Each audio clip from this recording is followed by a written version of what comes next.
63 थी और 14 से 22 के अंदर अरेस्ट 5408 हुई, लगभग 300% की वृद्धि हुई है। और सीज ड्रग 6 से 13 में 1.52 लाख किलो था, 1.5 लाख किलो, और ये सीज ड्रग 14 से 22 में 3.73 लाख किलो तक पहुंचा है। और क्वालिटी की मैं बात करता हूं केस की, सीज ड्रग का मूल्य 6 से 13 में सीज ड्रग का मूल्य 768 करोड़ था और 14 से 12 के सीज ड्रग का मूल्य 22,000 करोड़ रुपया है। ये बताता है कि किस प्रकार से हमें सफलता मिली है और इसी सफलता को आगे ले जाने के लिए आज का सम्मेलन है। ये 2 दिन के सम्मेलन के अंदर आपका अनेक सत्र इसके अंदर रखे गए हैं जो काम को आगे बढ़ाएंगे।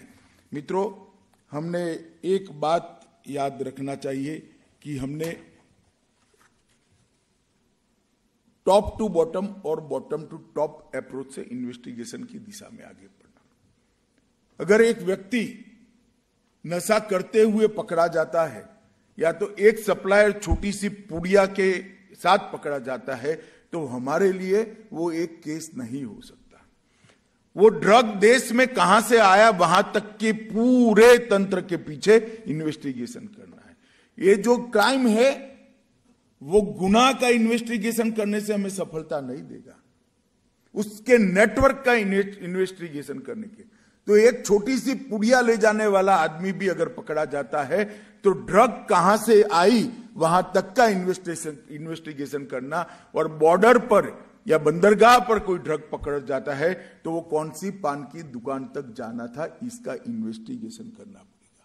तो बॉटम टू टॉप और top to bottom investigation approach से ही हम सफल हो सकते हैं। और मेरा आप सभी से आग्रह है, एनसीबी ने पत्र भी लिखा है, आज मैं कहता हूं कुछ ऐसे केस हैं जो राज्यों की सीमा के बाहर है, देश की सीमा के बाहर है, अंतर्राज्यीय और अंतर्राष्ट्रीय सीमाओं को छूते हैं, कॉम्प्लिकेटेड केस है जिसमें कस्टम भी इन्वॉल्व है, रेवेन्यू भी इन्वॉल्व है। इस प्रकार के कुछ चुनिंदा केसों को टॉप टू बॉटम और बॉटम टू टॉप अप्रोच को डेवलप करने के लिए आप जरूर एनसीबी को दीजिए।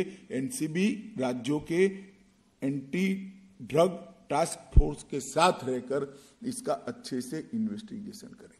अगर इसमें आर्थिक पक्ष आता है तो वो ईडी को भी आप दे सकते हैं और एजेंसियों को भी दे सकते हैं।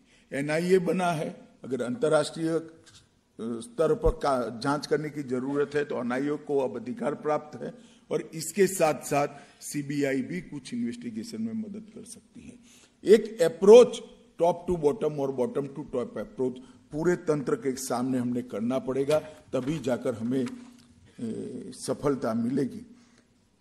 एंटी नारकोटिक्स टास्क फोर्स का जब हमने सर्कुलर करा तब हमें मालूम नहीं था कि राज्यों का इतना सहयोग मिलेगा। आज मैं संतोष व्यक्त करना चाहता हूं, कुछ ही रिमाइंडर के अंदर सभी राज्यों ने आज एंटी नारकोटिक्स टास्क फोर्स का गठन कर दिया है और आज इसके सभी प्रमुखों का पहला सम्मेलन हो रहा है। हमारे लिए बहुत आनंद और सफलता का विषय है। एंटी नारकोटिक्स टास्क फोर्स का और इस कॉन्फ्रेंस का प्रमुख उद्देश्य सॉल्यूशन ओरिएंटेड थिंकिंग। इस समस्या का समाधान क्या हो सकता है, इसके जितने भी पहलू है, दरियाई तस्करी है, डार्क नेट है, इसके आर्थिक पहलू है, प्रोसिक्यूशन है, एफएसएल है, जितने भी डायमेंशन इसके हैं, ये जांच का, ये लड़ाई के, सामाजिक समरसता विभाग को इन्वॉल्व करना है, हेल्थ डिपार्टमेंट को इन्वॉल्व करना है, राजस्व विभाग और कस्टम को इन्वॉल्व करना है, हमने कोस्ट गार्ड और नेवी के साथ कोऑर्डिनेशन करना है, पोर्ट अथॉरिटी के साथ कोऑर्डिनेशन करना है। ये सभी एजेंसियां अगर एक मंच पर आकर चिंतन और मनन करती है तभी इसके रास्ते निकल सकते हैं। और इसलिए भारत सरकार ने संयुक्त समन्वय समिति भी बनाई है, जेसीसी इसका एक उपाय है। और मैं इतना जरूर कहना चाहता हूं कि आप सभी ने जो डेटाबेस वेब पोर्टल बनाया है एनसीबी ने, एनकोड पोर्टल और निदान और भी बनाए हैं, प्रोसिक्यूशन के लिए भी बनाए। ये सारे पोर्टल का उपयोग करना चाहिए। आज जब सभी राज्यों के एंटी ड्रग टास्क फोर्स के अध्यक्ष यहां पर है, तब मैं जरूर कहना चाहूंगा कि हमारे पास 2 कड़े शस्त्र इस कानून के अंदर है, एक पीट एनडीपीएस और एक संपत्ति को जब्त करना। और जैसा मैंने कहा कि जो ड्रग के कारोबारी है, जो व्यापारी है, इसके सामने रूथलेस अप्रोच के साथ कड़ी से कड़ी कार्रवाई करते हुए हमने नहीं रुकना चाहिए।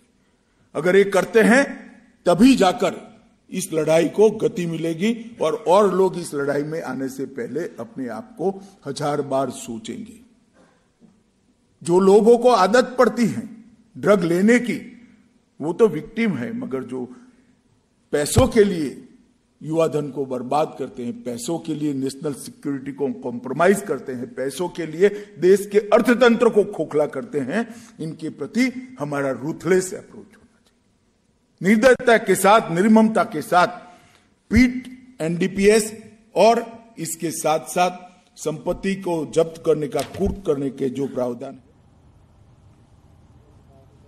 एंटी नारकोटिक्स टास्क फोर्स के पहले सेमिनार का उद्घाटन करते हुए गृह मंत्री अमित शाह, जिन्होंने सभी राज्यों और यूनियन टेरिटरी के जो स्टेट हेड हैं उन सभी के कमेटी का यहां पर शुभारंभ किया है, समारोह का शुभारंभ किया है। 2 दिनों तक ये सेमिनार चलेगा, जिसमें इस बात पर चर्चा होगी कि भारत को किस तरह से ड्रग्स फ्री बनाना है और पूरे तंत्र पर किस तरह से चोट पहुंचाई जाए। 2021 में, दिसंबर 2021 में इसका गठन हुआ था और उसके बाद ये पहला सेमिनार है जिसकी शुरुआत गृह मंत्री कर रहे हैं।